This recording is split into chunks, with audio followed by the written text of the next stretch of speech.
Hi, everybody. I hope you're having a great Sunday. My name is Mark Fisher, and this is our channel, our Scientology Stories Peeling the Onion.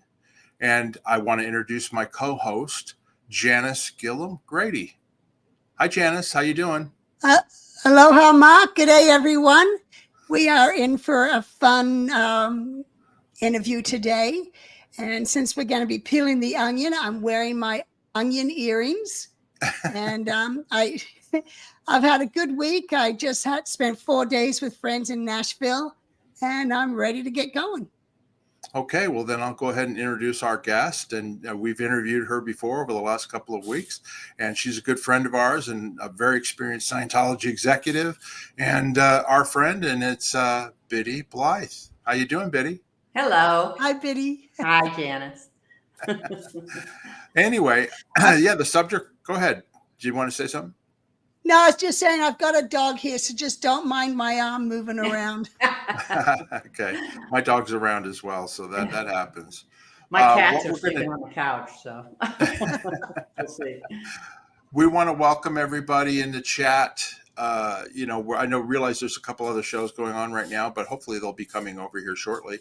But in the meantime, I just want to let everybody know we're going to talk about a certain subject about David Miscavige and what it was like working under him. And then we're going to do question and answers afterwards, viewer question and answers. So if you have a question, all you have to do is write question, please, in your chat, and then write your question so it's easy for us to spot. We can star it and put it in so that we can answer it later and we don't miss it. And of course, if you want to super chat us or super sticker us, you could do that. We greatly appreciate that support. And anyway, we're ready to go. Are you ready, Janis? I'm ready, and Bitty's ready. Okay, great. All right, what we wanted to talk about first, we want to talk about what it was like working for David Miscavige. Okay, we all knew him. We were all worked for him or worked with him, and we want to talk about that because he's abusive, of course, as everybody knows, and we'd like to discuss what it was like working for him. And I wanted to start first with Bitty. I wanted to ask you, do you remember like when you first met David Miscavige? You always ask me these time things, and I never remember. Well, I don't care about the year, but what's your first memories? What's your first memories of him? So I was in the CMO CW before David ever showed up. So right. I was, so then he came, and then he came to the FLB at that time. The Flag Land Base, which at that time had everything. So it wasn't like just the FSO or something like that. Anyway, he came and he was a young guy, younger than me. And he was with, and I remember at that time, this was just in the time when Annie, Broker, Tidman, Rush, whatever her name was, came and got me into the CMO. So I left external HCO aid and went into the CMO. And then Dave was there too. And he was young, and he was cohorts with Mark Yeager, I think, at that time, and all that. He was also, and my timing is like, again, I have to apologize for it. He was on a mission to the FSO with Sue Pomeroy, I think. Yeah. And Yes. Yeah. And that was my total, it was like very separate relationship. He wasn't under me. He wasn't over me. He just was separate and and I remember at the time thinking, boy, he's loud. He's got a lot of opinions, you know what I mean? And that was it. That was all I remember about him. How about you, Janis? He was working for me because I was in CW with you. We were there together. And so he was doing programs execution for me. And in his spare time, he used to hang out with these twin sister Denise, who was there, and Travolta was there, and Shelley was there, and they all used to kind of go out, hang out together. It was, the FCCIs and the crew kind of all hang out together. There was no real separation. No, didn't he go out with Tanya Burden? Yeah. Yes, he did. Okay, so I thought that might have been before that, but anyway, I don't know.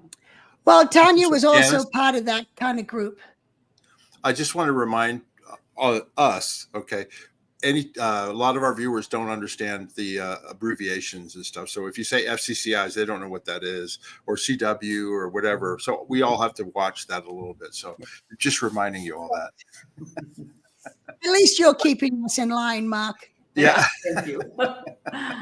I get the negative comments afterwards going like, Yeah. all you guys do is talk about these acronyms and I don't understand what they are. Okay, I've been slapped around. I'm going to continue now. Go ahead, Janis. Anyway, so yeah, they used to all kind of hang out together. And then Dave, yes, as 16 years old, he and Tanya Burden were dating.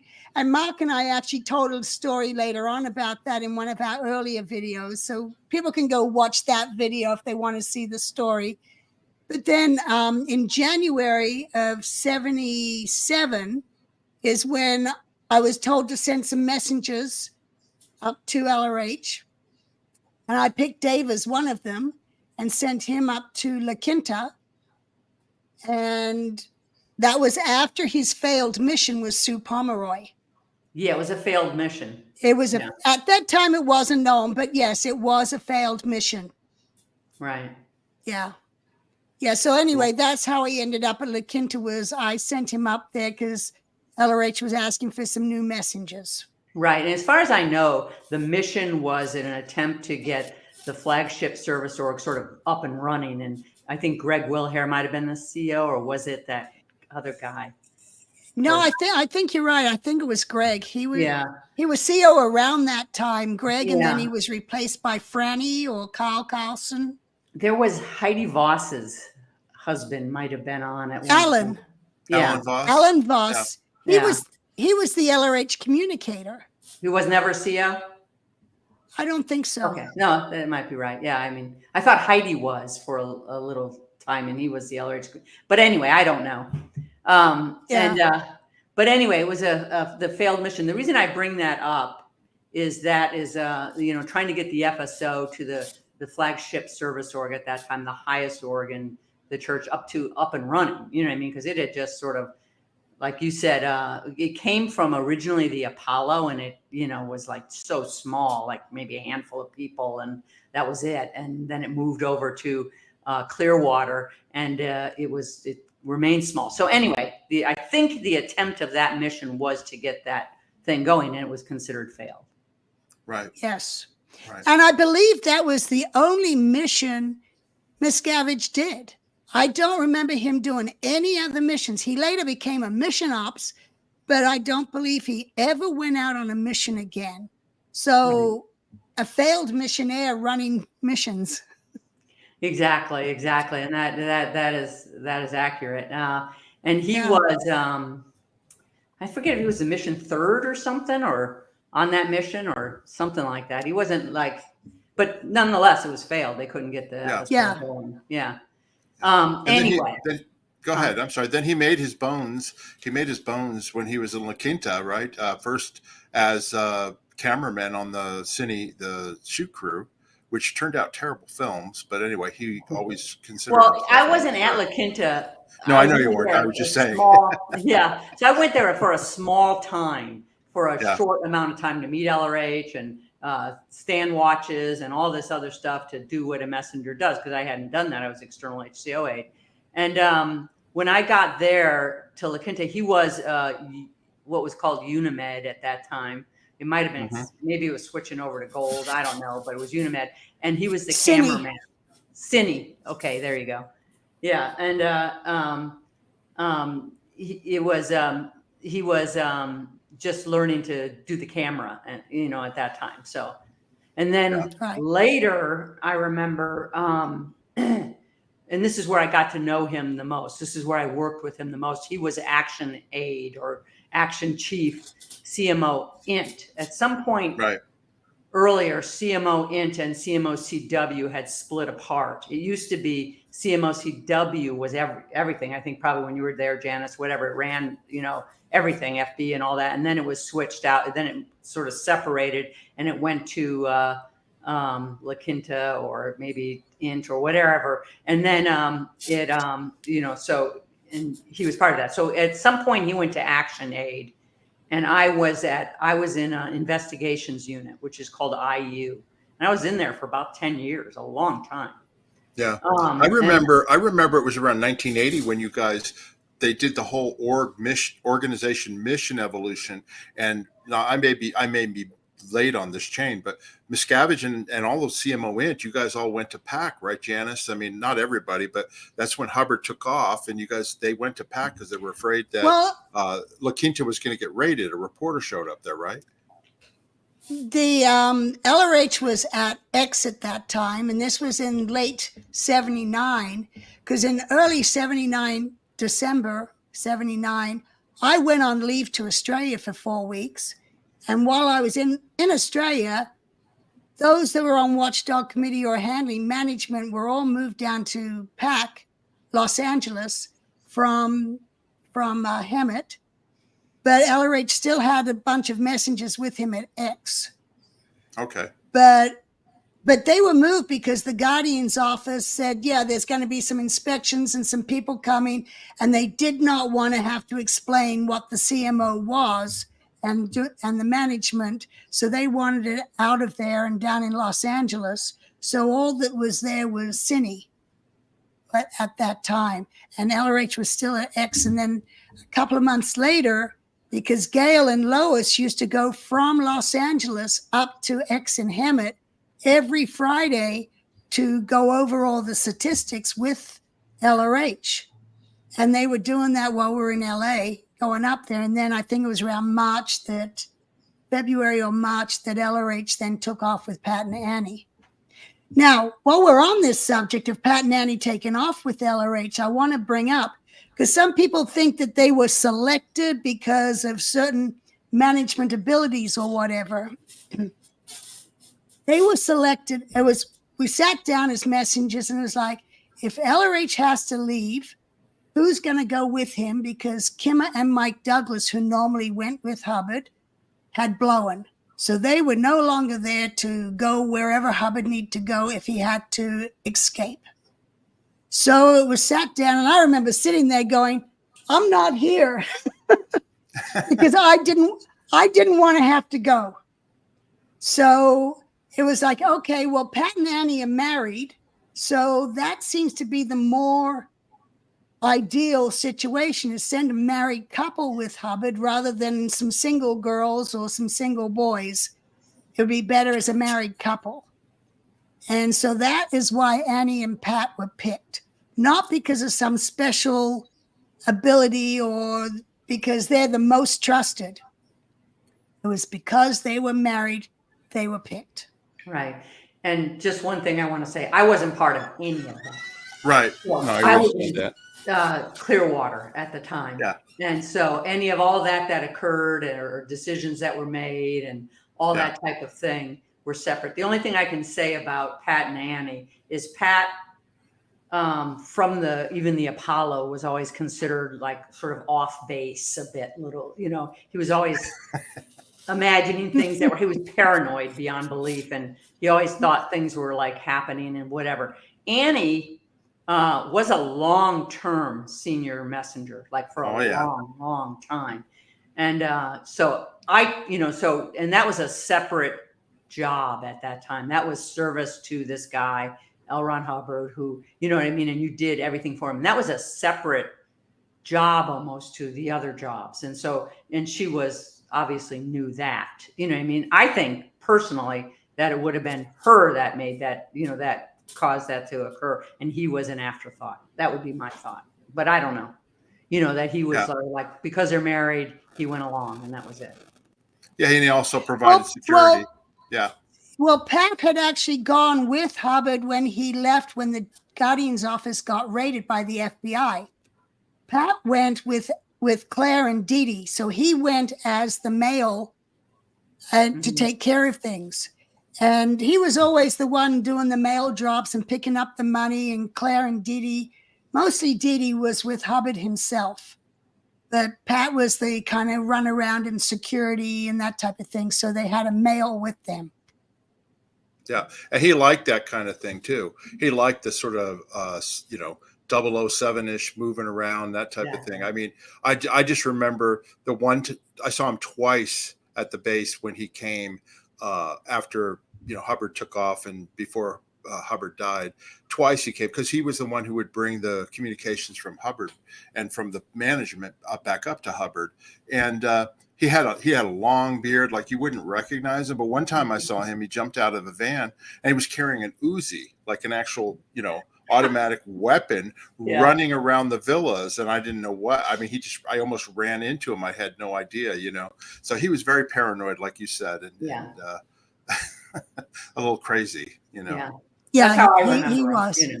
Yeah. So Bitty, so do you remember, like, when did you actually start working, or what was your interaction anyway, with he was Miscavige? action chief. David Miscavige was action chief, CMO Int, and I was investigations at CMO-CW. At that time, CMO Int was over the different, continental, Sectors. like CMO-CW, CMO PAC, which would be Pacific area, CMO UK, which would be in England. But CMO-CW was always, this could be my view only, a little bit elevated because of where it came from, because it used to run everything and had some of the original messengers in it. So anyway, he used to, it was always a rivalry between action and investigations, which is kind of weird because usually most action missions came about because of an investigation or an evaluation or something like that. So, but anyway, there always was that. So it was sort of, that was always there. I remember that. Anyway, and he was obnoxious at that time. And he, just like he was on that mission, that's how my memory of him at that time was, that he was loud, boisterous, and all this type of thing. But he solicited a great following at that time. I remember John Nelson was a strong advocate of his, and someone else in action. Steve Marlowe. Oh, yeah, right. Thanks. Steve Marlowe. Steve Marlowe, yeah, he was the other one. So they were like very tight, Yeah. Yeah, they were like the boys club almost, Yeah. It was pretty funny. Anyway, so Miscavige, like, did you have run-ins with him, I guess, then around the Mission Holder Conference and all that 1982 time period? I know you left shortly thereafter. We've talked about that before, but like, did you butt heads with him at all during that time period, or no? Not until later, really. But at that time period, we were in CMO-CW was a very crazy time period. The Mission Holder Conference was occurring in Clearwater. Also, at that time, we were getting mixed messages, like from Bill Franks, who was the ED Int prior to Gillham. And, we had Foster, who at that time, I was married to Ronnie at that time, but he was over external comm. He knew computers, phone lines, everything. Right. And so anyway, so it was a very, very crazy time. And then I remember, and I don't even remember, I'm sure Dee Dee and Gail will remember this more than or better than me, but I remember that there was a lot of talk of getting rid of the CMO units, the CMO in CW or in, to just eliminate that because it wasn't needed or something, or that type of thing. It was, they had gotten too big for their britches, so to speak, and were, telling people to do things and stuff like that. And I remember, because I was IU, I was investigations, investigating it more and finding out that, hey, there's an attempted takeover here, and alerting that up.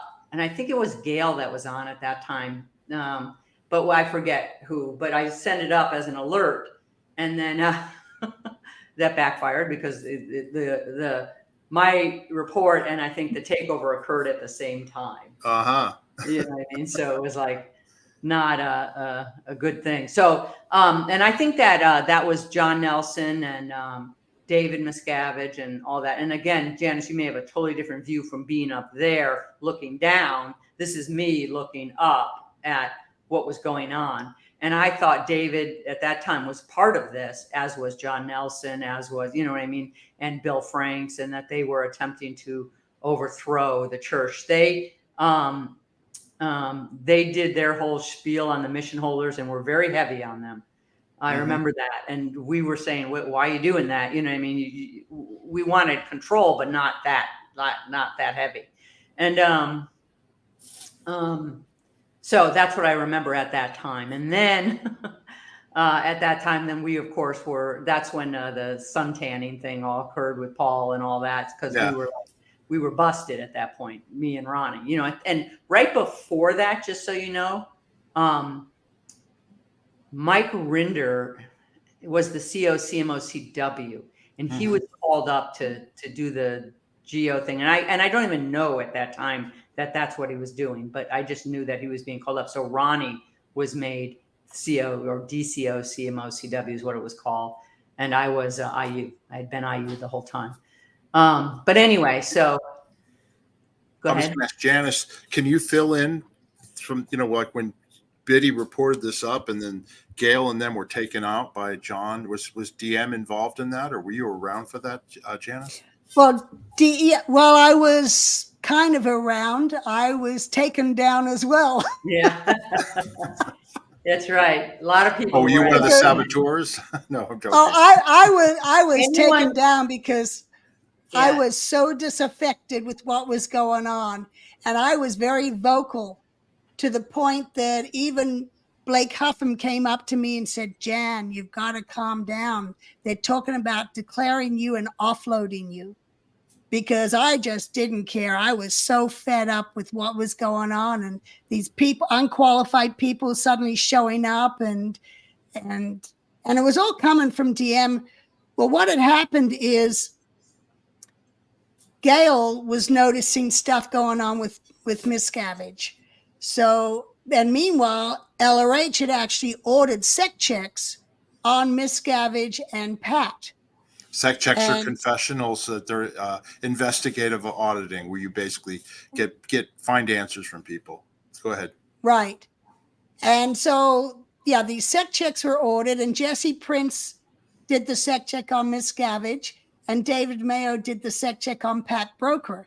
Now, meanwhile, Pat and Miscavige were going through all the boxes of traffic going to LRH and traffic coming down. So they were able to, from what I was told, they took the sec check reports out of the boxes going to LRH. So according to Jesse Prince, in there, these guys had been meeting in Las Vegas to do the passing of the communication. They were gambling. They were seeing prostitutes and drinking and having a good old time in Vegas on church money. So this apparently was in the box and it got removed. So what happens then is Gail feels there's something going on, and she asks Mayo to now sec check Miscavige, at which point Miscavige comes down and removes Gail with Pat's support and puts John Nelson, his little crony, on as the commanding officer of the Commodore's messenger org. Now, when he did that, I had just climbed back up the ladder because I'd gotten busted over staff pay. And I was also the liaison between the GEO and the Sea Org because I got along with Mary Sue. The GEO is the Guardian's office. Right. So I was the messenger. Yeah. Right. But because I got along with Mary Sue, out of all the messengers, I was made the go-between to coordinate between the Guardian's office and the Sea Org. So anyway, I ended up getting removed from that. And now I'm climbing back up, and I was put on as action chief. There's already these Guardian's office missions out taking over the Guardian's office. John Nelson was put on as CO. And I remember going up to Dave and say, why did you put John Nelson on? Why didn't you put Mark Yeager on as the commanding officer? And he said, well, that's because Yeager was involved in the false reports with Gail to Hubbard on how management was going. I'm like, there wasn't false reports, but Hubbard had somehow gotten this whole idea that Gail and Yeager had been false reporting the stats internationally. And I believe that was just part of a whole false report from Miscavige and Pat to cover their asses. So anyway. So I was just going to ask. I'm sorry, go ahead, Janis. No, go on. I What's was your just, question? I was just going to ask. So basically, Miscavige was in charge at that point. He had the power to remove Yes. a commanding Well, what I would officer say and a that, watchdog committee chairman, right? Right. I mean, Well, go back 3 months was when Dee Dee was the chairman of Watchdog Committee and the commanding officer of the CMO, and she had been since Hubbard had left. And what she had done is she always thought she got busted because she told some things to Omar Garrison when he was writing the biography on LRH. And I'm like, no, Dee Dee, you got busted because Mary Sue wrote you and said, hey, this monthly increase, it was the buy now, every month the cost of services went up at the end of the month. And people were just going nuts with it. The Regis were having a great time with it, but the public were complaining. And Mary Sue wrote Dee Dee and said, I know LRH is off the lines, but we've got to do something about this by now. We can't just keep rising the prices every month. And in management, they'd already been discussing how it was out of control and it was going too high and above what the economy calculation should have been. Anyway, so Dee Dee then put an end to the buy now. And when Hubbard came back on the lines and he found out Dee Dee had done that, he hit the roof. And that's when he ordered Dee Dee removed. And a dispatch, I remember seeing it, came down assigning Gail as the commanding officer of CMO International, and David Miscavige was to be assigned special project ops. And he was to run any special projects and report directly to Pat Broker. And you got to remember, for years, these two had been buddies. Yeah. They had roomed together at La Quinta. They hung out together when they both got busted at La Quinta. They were both out in the vegetable fields picking tomatoes together. It's like they had a history together. And now TM was on the comm lines, the communication lines, going directly to Pat. So he was able to get Gail put on the CO and Dee Dee removed, and he then became autonomous, reporting only to Pat and LRH. Right. And that was his first move. Right. So 30,000 foot view from me in Clearwater was we found out about this attempted takeover. We didn't know anything else. We reported it and it crossed with what was happening. And at the time, there was an active campaign or what have you to get rid of anyone associated with the earlier regime, which Janis would have fallen in that category. I fell in that category. So did Ronnie, etc. So, so we were part of that. So that's the ins and outs of it. I don't know, but I do know that. And yeah, go ahead. Right. That's an LRH policy that he wrote about when you take somebody out, you take out all of their connections. All the connections. Right. So they were following an LRH policy, which was crazy. They just removed anybody just because, you're friendly with them, you're out. You go to the RPF. Right. Well, then what happened is with Gail realizing something's going on with Miscavige and she orders the sec check, she realizes she needs to get to Pat. So at that time, you got to go to a payphone and you send a message and then Pat would call back to that payphone. So Gail gets JB to drive her to the payphone that she needed to get the message to Pat. John Brousseau. I remember I come moseying along and walk in and I'm like, how did this hole get in this wall? There's this big hole in Dave's office, in Miscavige's office. And someone said, Dave got mad when he found out Gail had driven off to try and get a hold of Pat. And he'd put his fist in the wall. That's how hard he hit the sheetrock. So then he got a bunch of guys together and took off in the van and that's when that whole telephone booth incident happened with, Gail says it was Miscavige beaten up on the phone, but John Brousseau remembers Mark Yeager doing it, but Mark Yeager's not a very physical person. But anyway, a crowbar was taken to that payphone so Pat wouldn't be able to call back to Gail. And Gail was manhandled and thrown into the car and taken back to the base. And that was where it was like DM now had full control, having removed Gail and having Dee Dee already removed and on the decks. And at that point, then the next thing you know is Hubbard sends down an order assigning Dee Dee, Gail, their sister-in-law, Lois, who were all messengers, to swamp her at the Flag Land Base. I remember. And their that. husbands were all to go with them. Yeah. So that's when Dave got that first control and then put John Nelson on as the CO. And then I was on Action Chief and started picking up running the Geo takeover missions. And then I get wind from talking to my brother. My brother's going on about Shelley, who was running the Commodore's Messenger Org at Gold, SU, Special Unit, that she was mismanaging things. And so I went to Mark Yeager and I said, Yeager, we got to do something about CMOSU. Shelley is out of control.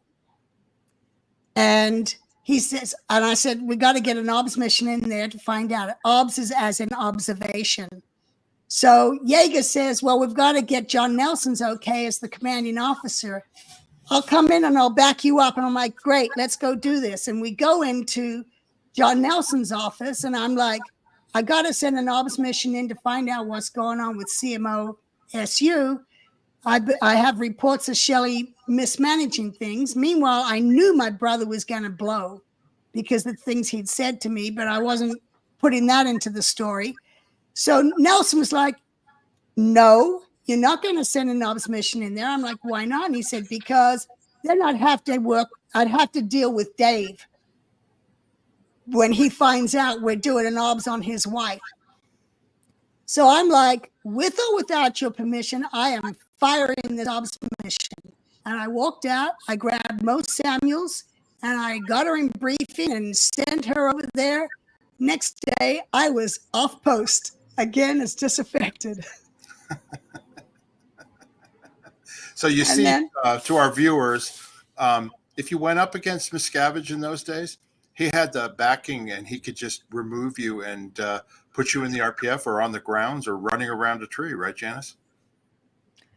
Well, the running around the tree was a little later, but yes. I know, but I'm just saying he could do what he wanted and nobody. Right, at that time it was, and for me it was John Nelson.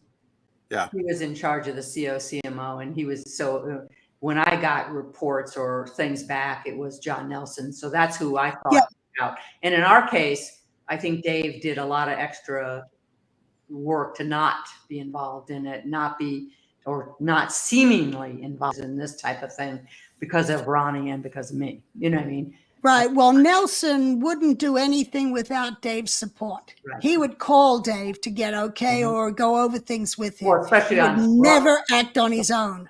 Yeah. Huh? Especially on his brother. Yes. Oh, yeah. Exactly. Or his wife. Yeah. So anyway, but so then we were told we had to go to the RPF or something, and we wouldn't go. So, we said, nope, not going. We'll leave first. And then they said, well, you don't have to do that. And we said, well, we're going. So we left. And that's the whole right. We covered that last time. Yeah, exactly. So then we came. So that was my experience at that time with Dave. He was when I left, he was like special projects in my mind. He was somehow John did this, but I remember talking to Ronnie and going, John didn't make any moves without Dave. So this came from him, whether you knew it or not, it did. Yeah, exactly. And they tried to move us off. We found out about the whole, the attempted takeover. Yeah. What were we going to say? Now, I listened to your interview with Sterling that you did yesterday. Yeah. And you left. You went to Pennsylvania and then eventually to New Hampshire, right? Mm-hmm. And then you mentioned that you came back and did the Portland Crusade in '85, but you weren't in the Sea Organization then. You were up there just protesting as Scientologists, right? Right. At that time? Right. Okay. Right. So I wanted to ask you, so then let's jump ahead a little bit here, okay? We went over on the last interview that, the whole Free Winds project and the setting up of the ship and all that. Mm-hmm. Was Miscavige involved with you on that at all? Like, Nope. or did you not have any run-ins, or just totally handled by Commodore One run-in I did, which I told you. It was totally handled. When I was in New Hampshire, I was being called by Mark Yeager. And Mark Yeager might have been COCMO at that time. I didn't know. But he asked me to do the ship project, to do it from beginning to end, to set it up and all that type of thing. And I said, okay, yeah, I'll do that. And this is while Ronnie at that time went back to Incom with Foster. And so he was, because of his computer experience and all that. And I stayed in CMO, or I was associated with it or not. I was actually at that time called Special Projects, which is kind of weird. But anyway, so I did. So when I came back, when I came back, it was shortly after the Portland Crusade, when we all came back, and we were part of, we listened to the whole LRH speech and all that as we were back in the church at that time. And so that was my history up to that point. I knew at that time it was like I had a little bit of run-ins with David, not a lot. I had, more so that it was like, he was like, again, he had that failed mission, which I knew was failed from the FSO. I was, at the time, I was one of the messengers when I arrived into CMOCW that had management experience. Right. So that was what was unique or different about me. I wasn't just, I had management experience with orgs and all this other stuff. So I knew he failed that mission. I mean, you just look at the stats of the FSO at that time, the statistics, and you knew he failed, whether or not it was announced or not. You know what I mean? Yeah. And so, anyway, so that was that. And then I came back, and when I came back through Mark Yeager, and Ronnie came back through Foster and went to Incom. Now, when we were in New Hampshire, we would have David and Marty Rathbun come and visit, they would just take time off because I forget who they had in court, but some guy. And they would come to our place to sort of chill out, you know what I mean? And that's it. Yeah. So he was nice at that time. That was it. That leads me to my next question. It's kind of on the subject, but a little off the subject. What was it like? What was your interpersonal relationships with Dave and also Shelley, of course? Because you were family at that time. I mean, you were married to his brother, Ronnie, and all that, and not work-wise, but just, as people. How was your relationship like with them at that time? Okay, Shelley, nothing. No relationship, no contact, no relationship, nothing at that time. With Dave, I thought he liked Ronnie, you know what I mean? And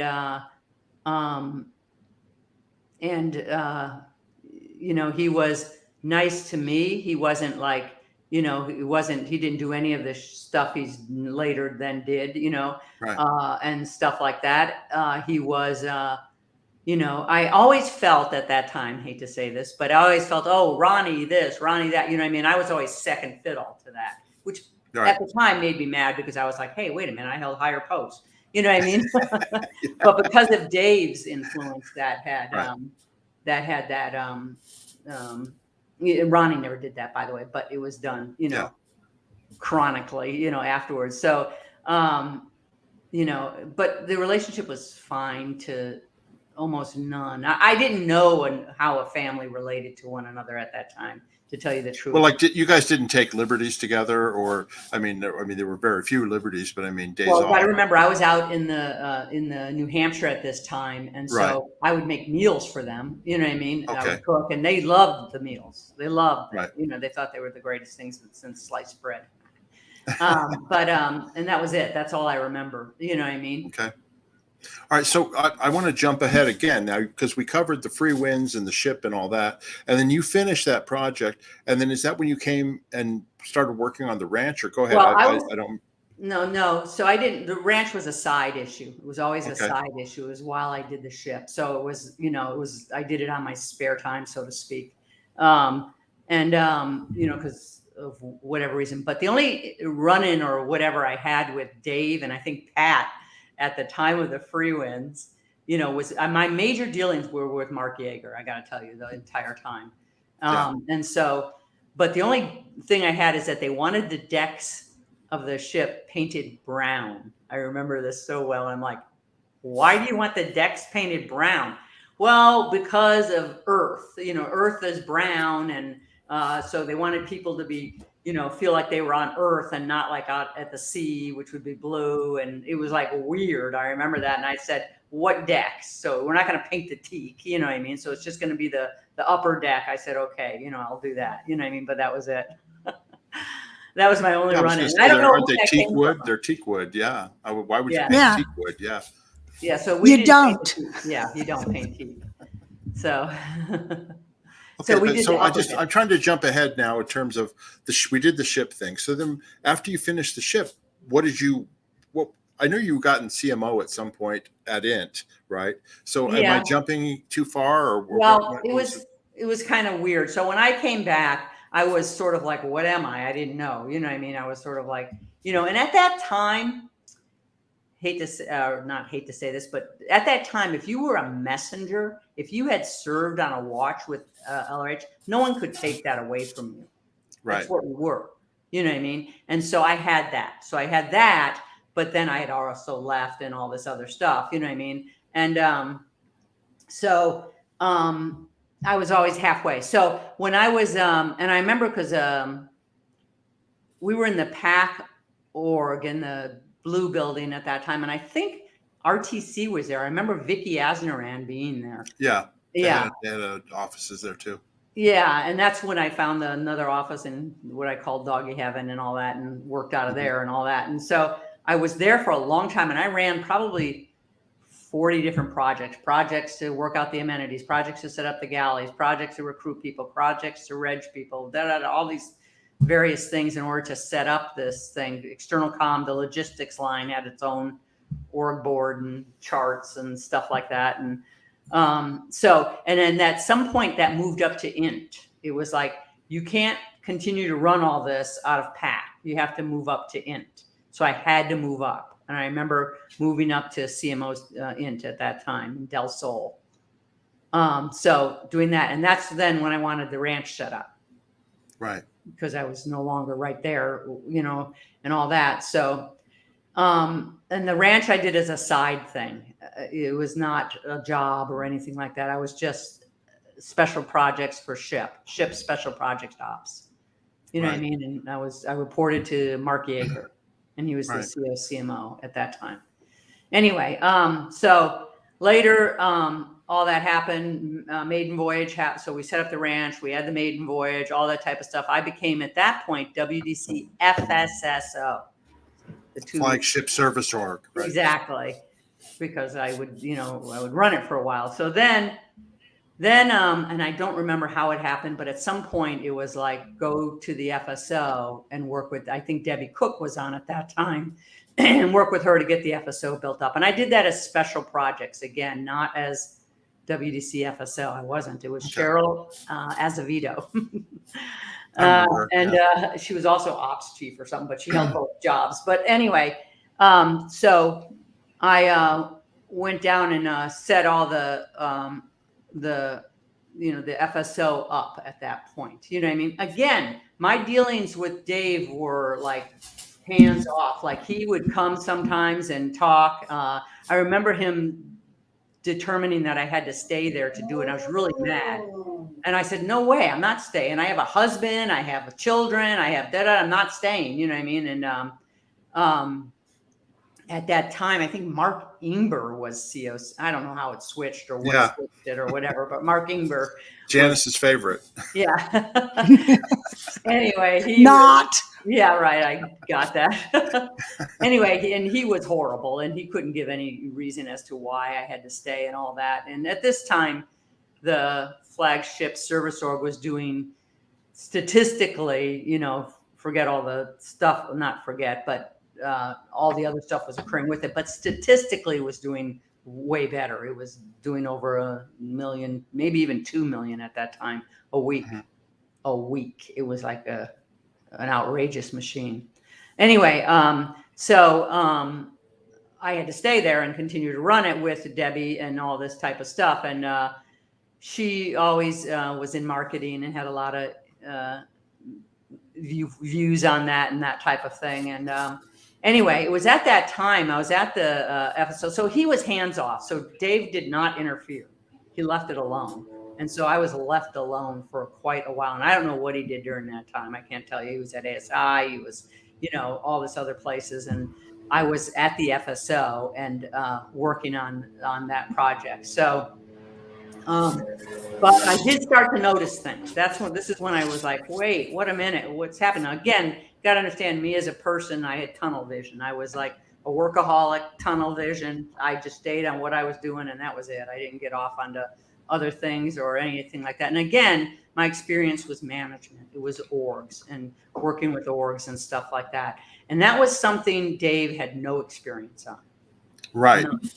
Yeah. Right. And you did. And that's one of the reasons why I probably left you alone, because I mean, this is right around the time when we left. Right. But he relied on Jaeger and also people like you who knew how to manage Scientology, and Guillaume Lesauve, the ED-int, to run Scientology and basically expand the orgs, because he really didn't have the experience in that. He was more involved with the legal affairs, and he was more involved with building buildings and doing all that. Exactly. Sort of stuff, like he would say some things that would be so off the wall. I'd be like, what are you talking about? We're not going to do that. And then he would go, okay, we're not going to do that. So he would back down pretty, quickly at that time on anything that had to do with that. You know what I mean? But I remember at the time we were renovating the Fort Harrison and the whole flagship service org and all that. And this was at the time of the golden age of tech was coming out. It was just starting. In the mid 90s. Yeah. Yeah.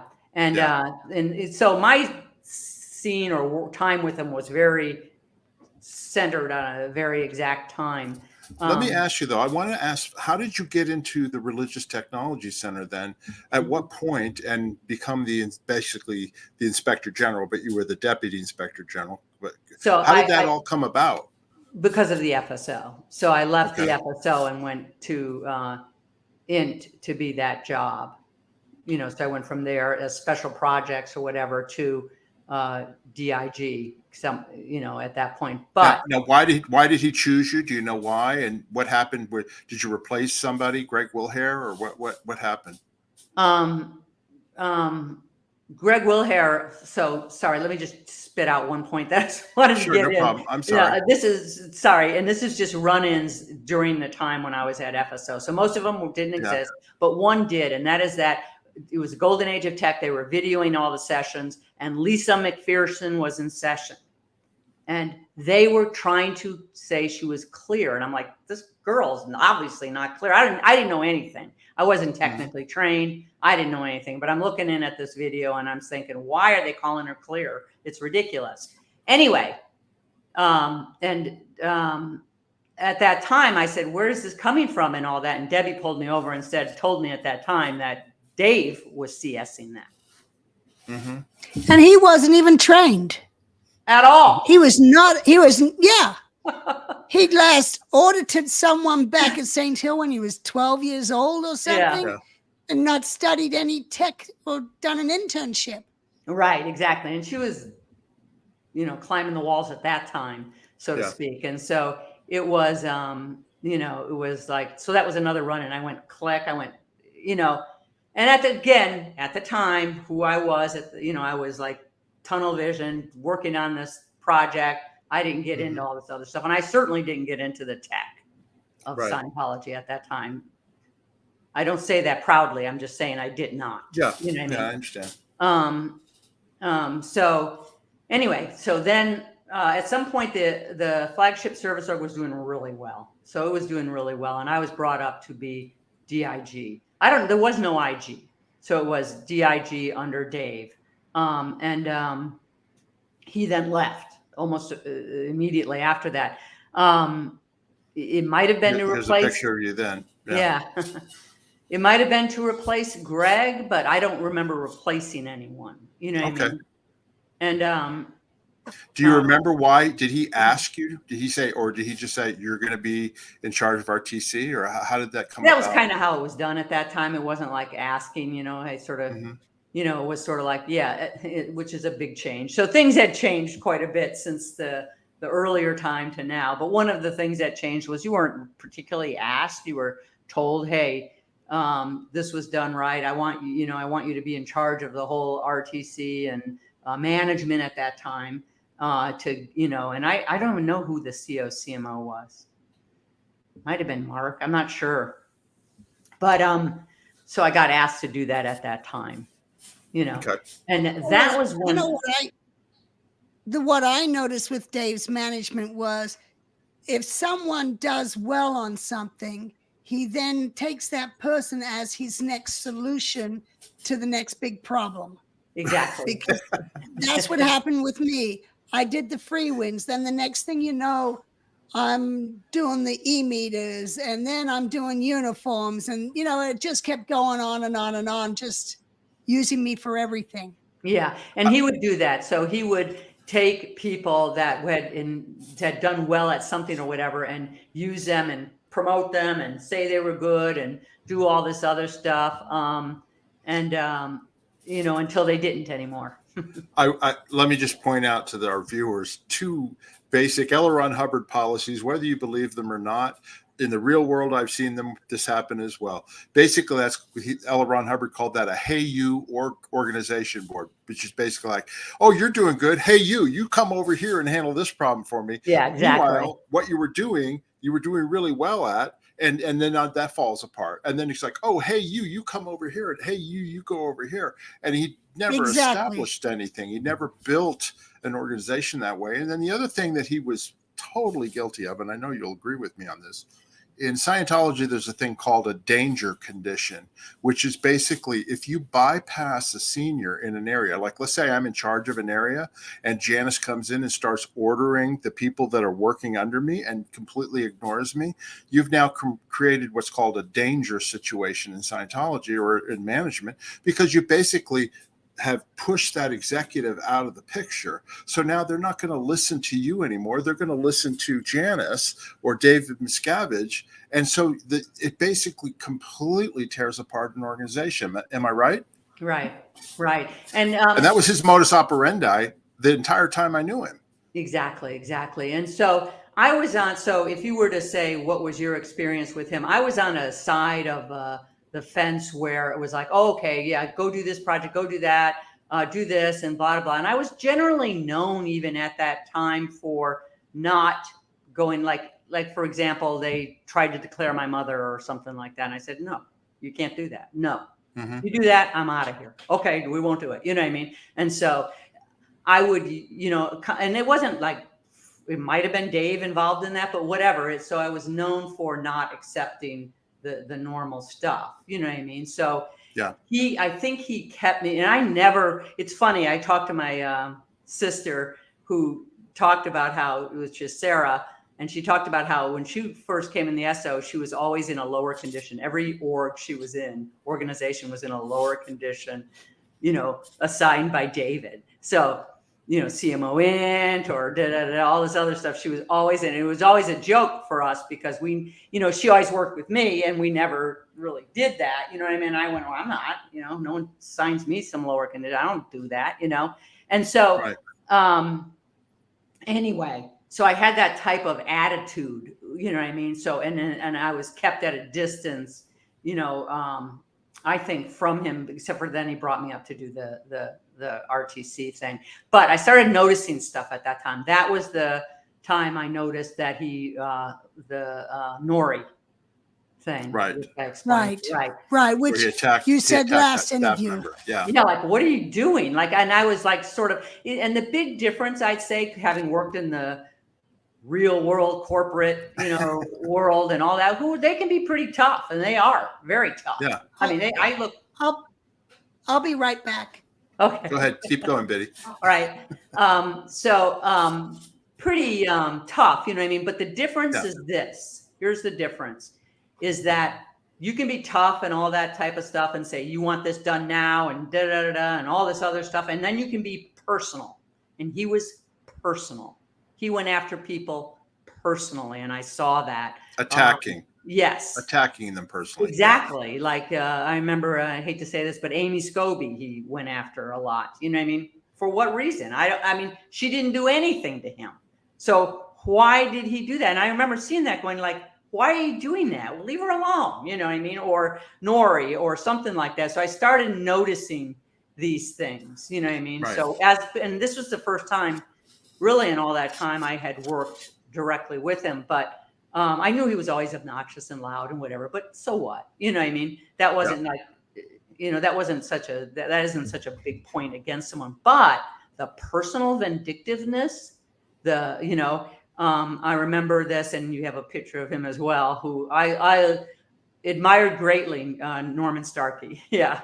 And I thought he was a great guy, a good, you know, he was a good captain of the Apollo. He was a good leader. He was always seemed fair. Like he could be tough, but he was never, again, personal. It never was like, no. I don't like you because you have red hair or something like that, or right, you know, blah, blah, or you know, you did this in your earlier life, or it was just straight up. Anyway, and I saw, so at one point, Dave shows me these pictures. So he had his office, and then prior to his office was a nice table, by the way. It was a project table, and it was where the COB assistants and the communicators would sort all his communication. Anyway, and on that table, he had pictures of Norman Starkey in diapers. And he showed this to me, and like proud of it. And I'm like, why do you have this? And who took these? I didn't understand it. I couldn't even fathom that. And then he explained to me, no, I had him do it. And I said, and he did it?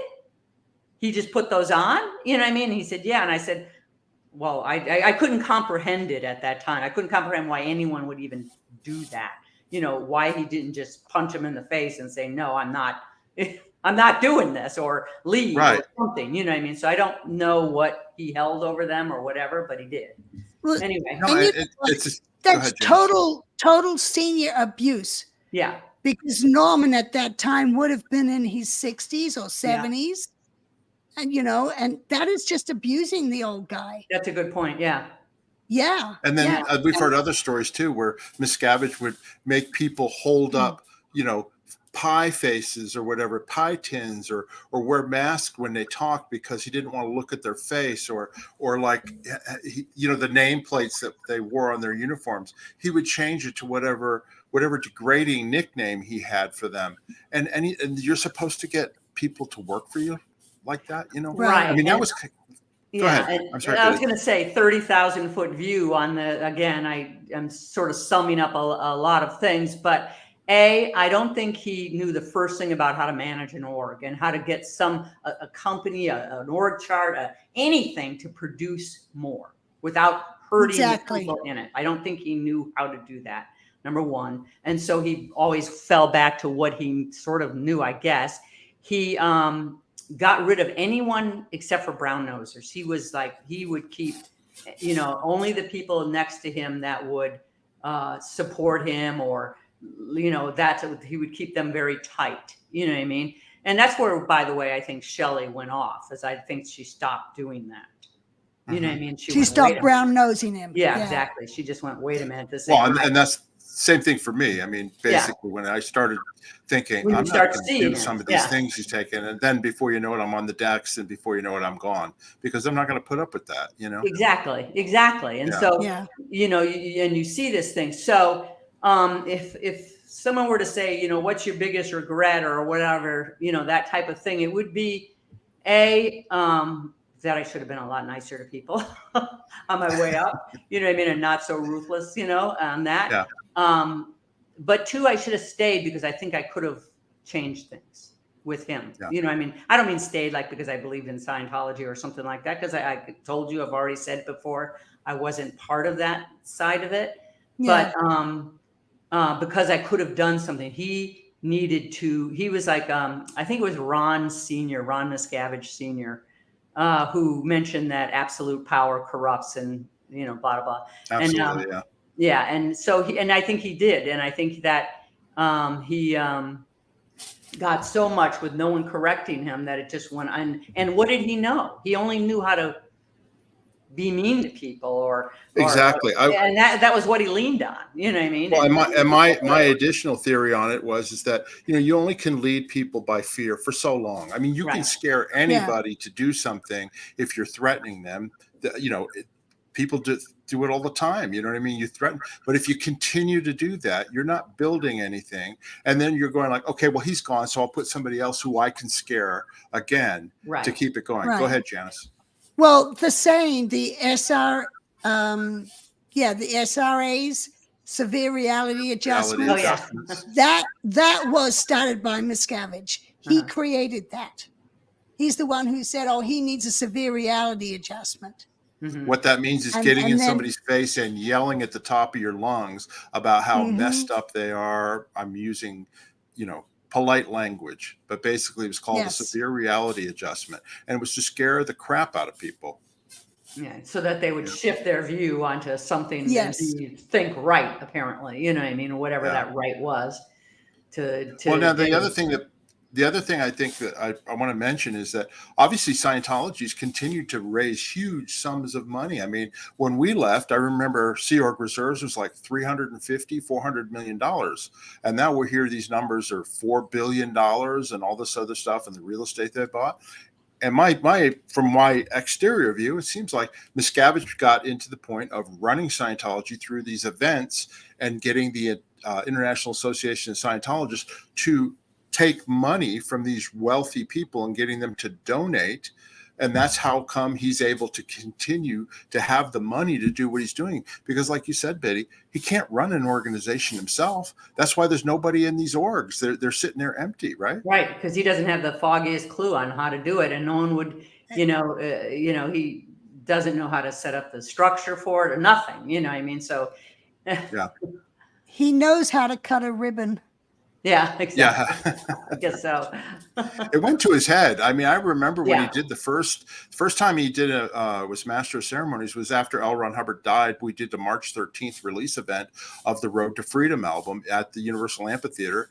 And he was the Master of Ceremony. And he, all of a sudden, he got all of this admiration and all of this applause because he didn't want to be up front before. I remember he hated that stuff, and all of a sudden he's like, oh, we got to do this again. And we got to do this again. And he became basically, it boosted his ego to the point where he had to be the star, Exactly. Which brings up another point I thought of on this whole thing, because, just looking at it and stuff like that is that one thing about David is that he always he wanted friends. He didn't have any friends to speak of. And so he would have you come and try to be his friend. And, if you disagree with him, then you couldn't be his friend, you know what I mean? And all this type of stuff. And I think that, and I remember, so now swinging all the way back to New Hampshire. And I remember, he was okay because we weren't in his world. Right. We weren't in his life. We didn't see what he did every day or what he didn't do and all that. And that's why I think he likes Tom Cruise.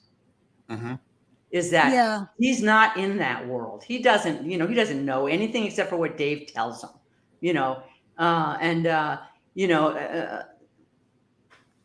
another story, another time, but I've done many trips with Tom Cruise and he doesn't know either. He doesn't know what's happening. He doesn't, he might think he does, or you'd think he knows some of it, but here's a friend of Dave's that is an equal in a different line of work, but who he can control, which he does, and who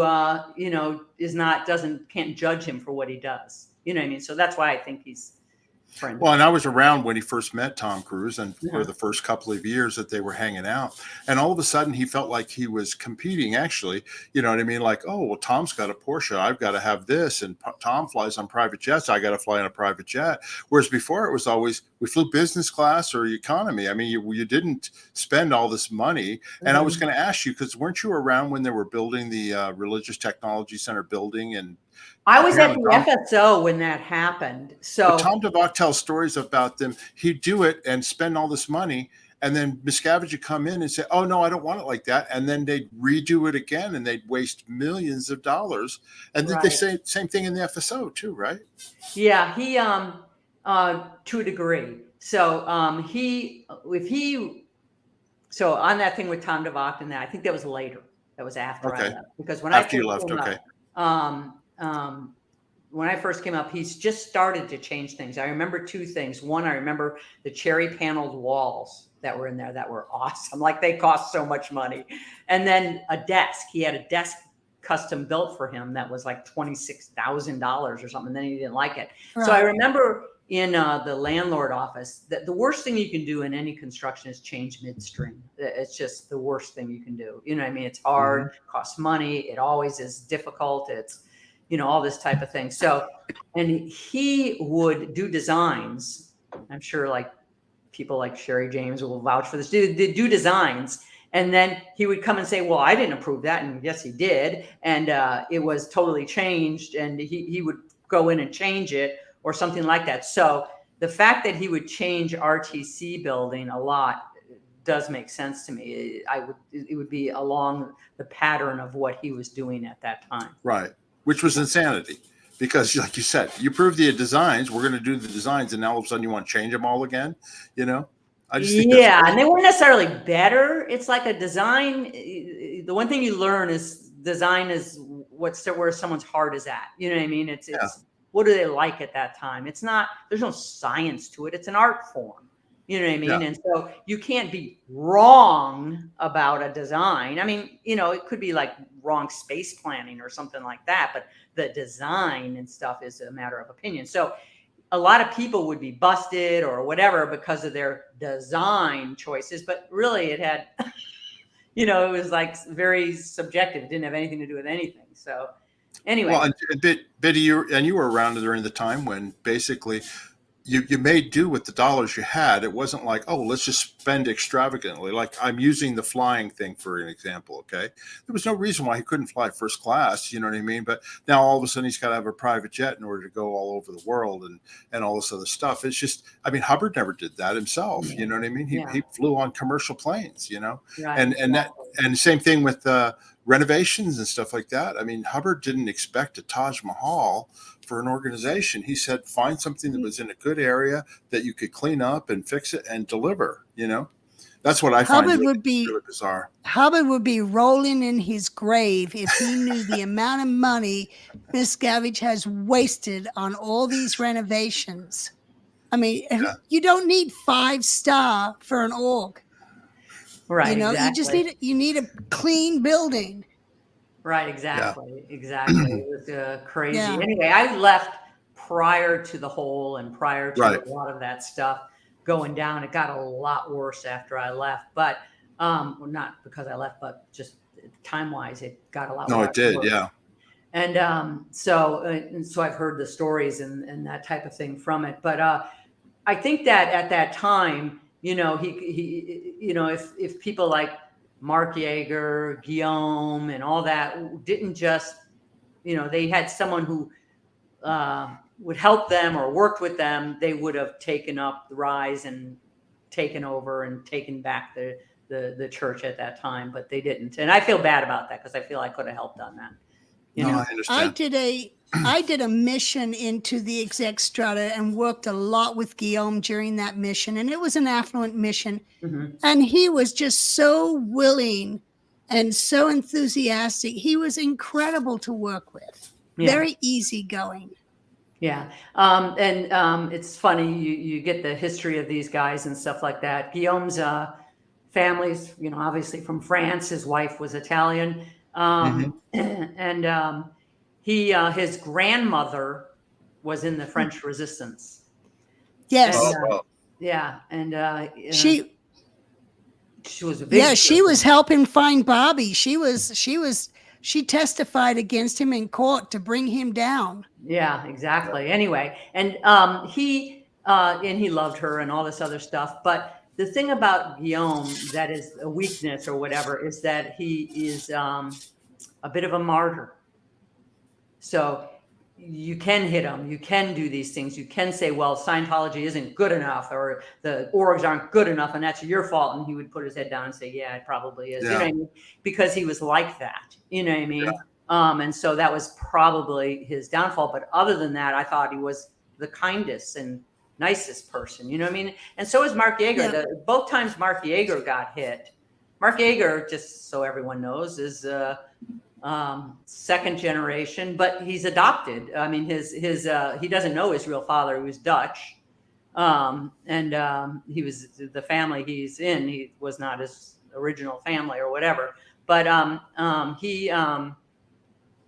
both times that he got busted, he was for going up against Dave. You know what Right. I mean? I remember hearing after I'd left, I'd heard that Yeager actually told Dave he hated him. Yeah. And then he was just taken down from there. Yeah. Everyone supported Dave rather than Yeager. Yeah, because he doesn't. I mean, he looks great in that photo, but he was very dark looking, very, like Darth Vader looking, type of thing. And so people did not warm up to him instantly, you know what I mean? But he was, he was smart. And I think he got, pulled off the rails by Dave a lot. And twice he got clobbered. I mean, hit hard.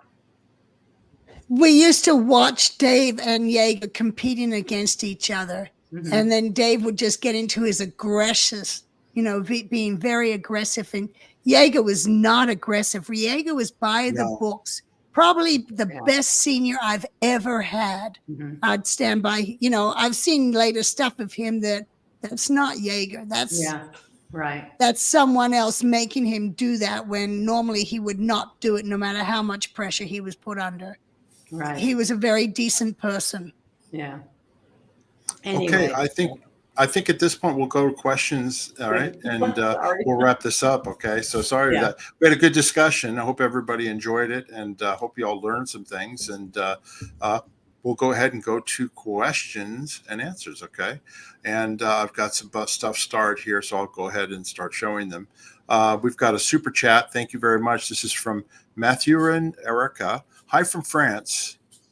Great job, SPTV. Go on. We trust your joint action. Okay, well, thank you very much for that. And let's see. Here's a question here.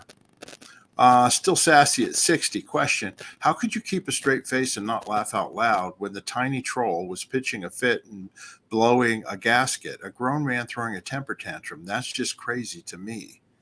Anybody want to comment on? Well, I think that some of the stuff occurred later. So the stuff that occurred earlier than the hole and all that was not funny.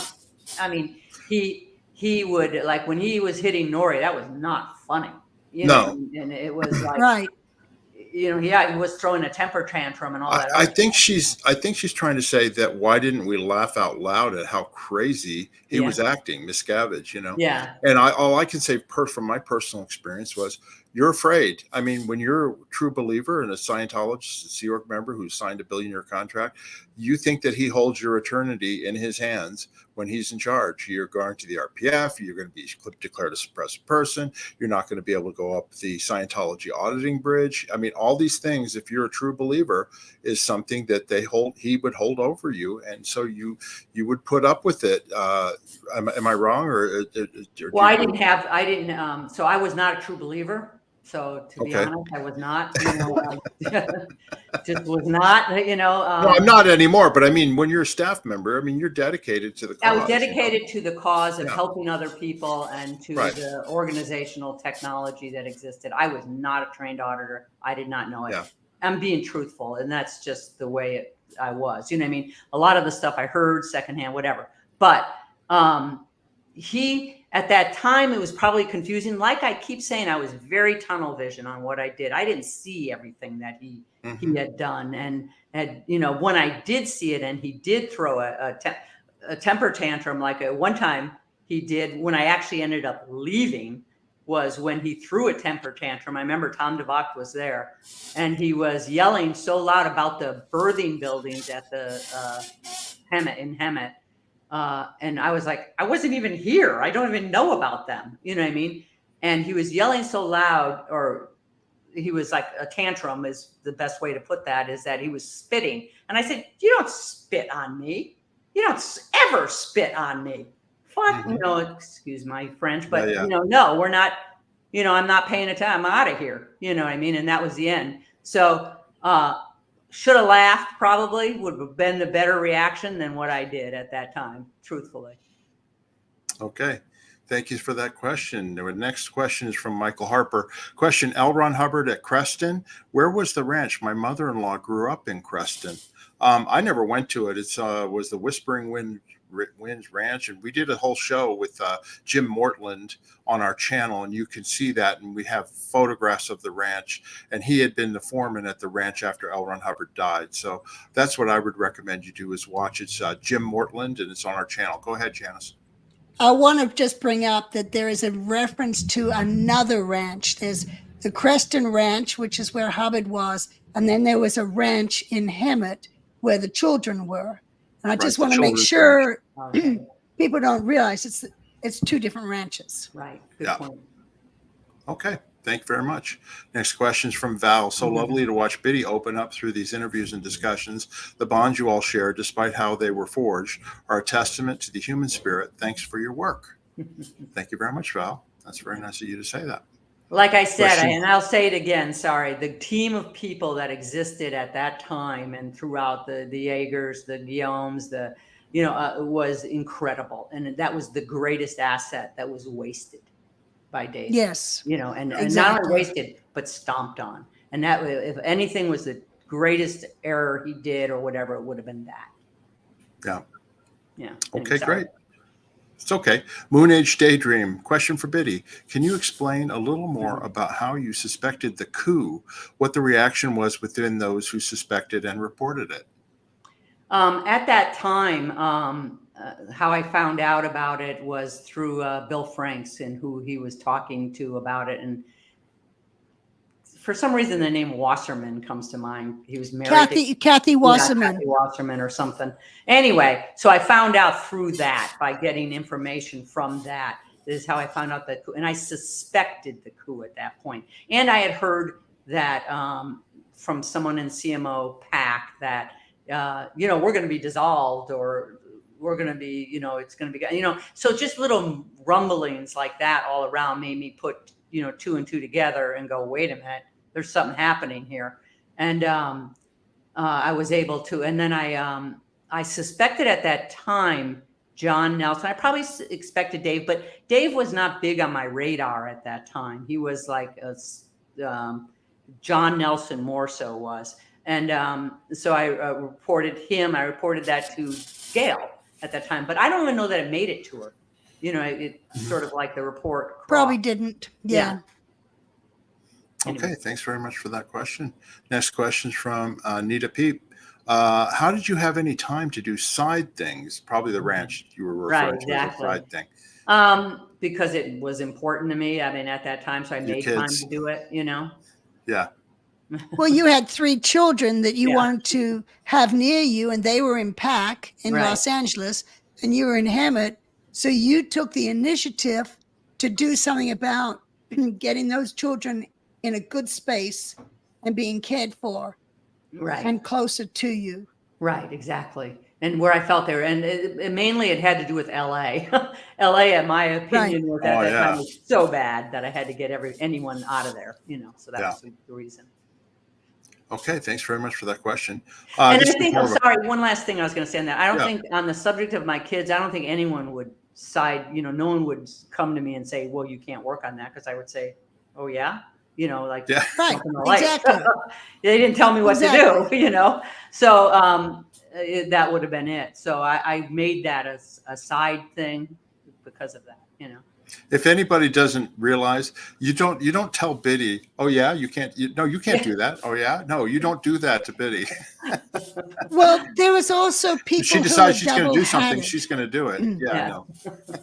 There's people who are double-hatted, meaning they held 2 different jobs or 3 different jobs.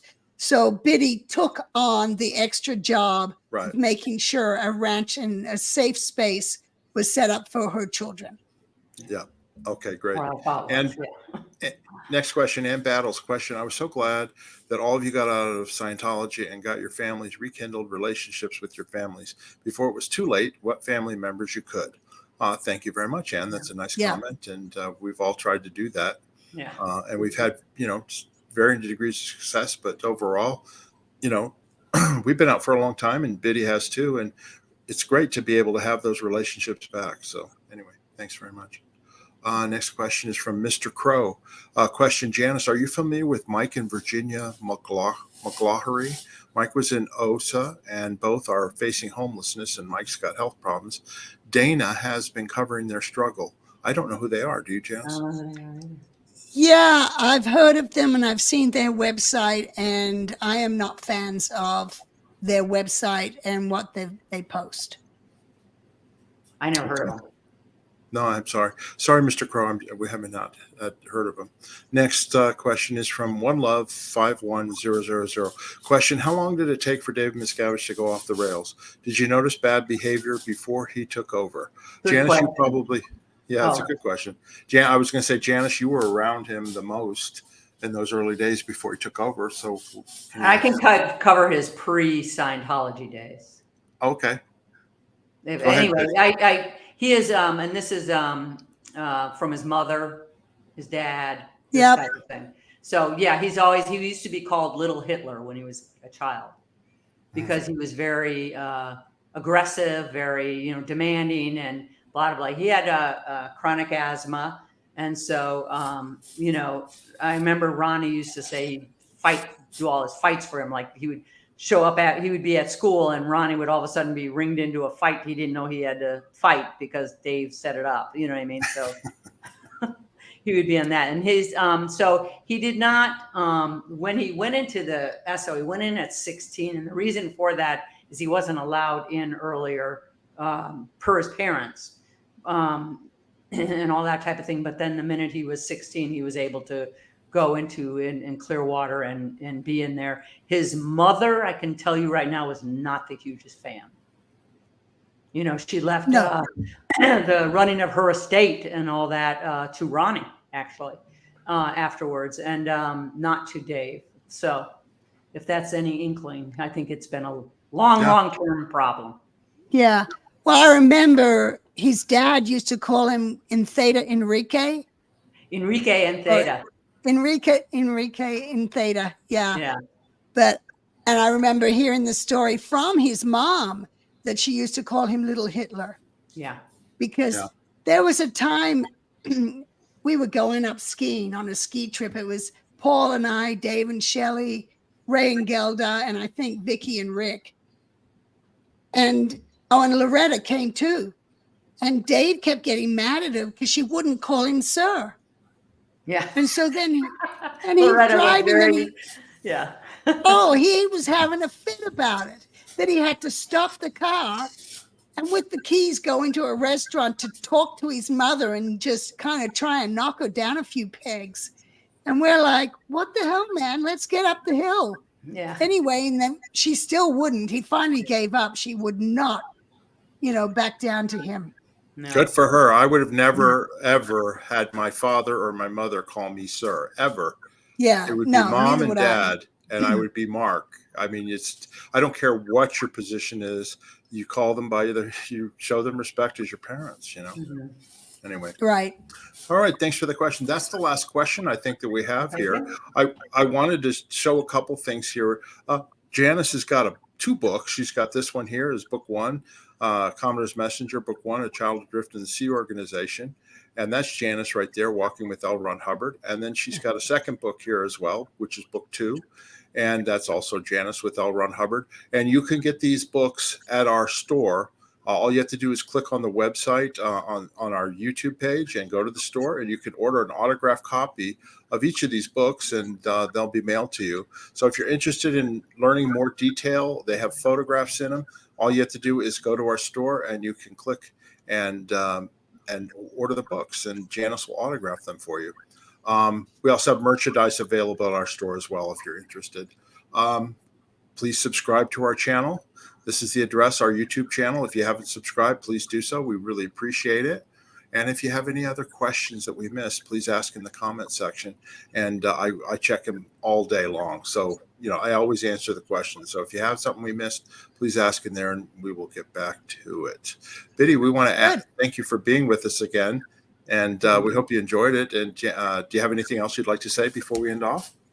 No, it just seems like we skim over the top, but I guess that's how do you in 30 years in that amount of time. So there's covered a lot of so things. much more we can discuss, and we should. We'll keep you coming back.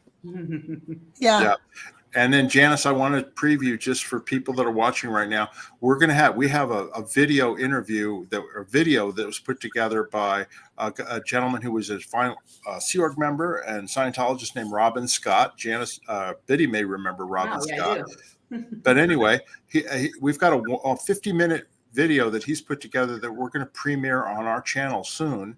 And he was the one who went actually in Sea Org uniforms in the early 80s and actually stole the new aerodynamics, the NOTS materials, and took them out so that they could deliver them as independent Scientologists. And that's how they eventually ended up on the internet. And so he's got a whole family history and story about Scientology and all that. And I watched it. Janis, you've watched it, and it's a fascinating I loved it. It was great. Yeah, it's not just about him taking the materials. He actually went to jail for that. Religious Technology came after him and put him in jail for stealing. But the whole story is just fascinating. So I'm just previewing this to you guys that this will be coming up soon on our channel. And then we're going to have a live question and answer with Robin a couple of days later. He's in the United Kingdom. He lives in England. But so I'm just giving you a tidbit that this will be coming up soon. And then Janis, we have another interview too, right? With a reporter from Australia. Yes, we do. We have another one coming up with we're gonna cover the early days of Australia Scientology and the banning of Scientology in Victoria. So that'll be a fun one. And do you want to give his name out? Or? Well, he wrote the book Fair Game. His name is Steve Canine. And he's reporting right now in England on the Ukraine war, but he's refreshing his memory for our upcoming interview with him. Great. So anyway, you all have those to look forward to. And we want to thank you all for the support of our channel. And thank you all for being here. And anything else anybody wants to say before we end off? Nope. Just have a good night, everyone. Okay. Thanks, Bitty. Thanks, Janis. Thank you. Bye-bye. Thanks, Bitty.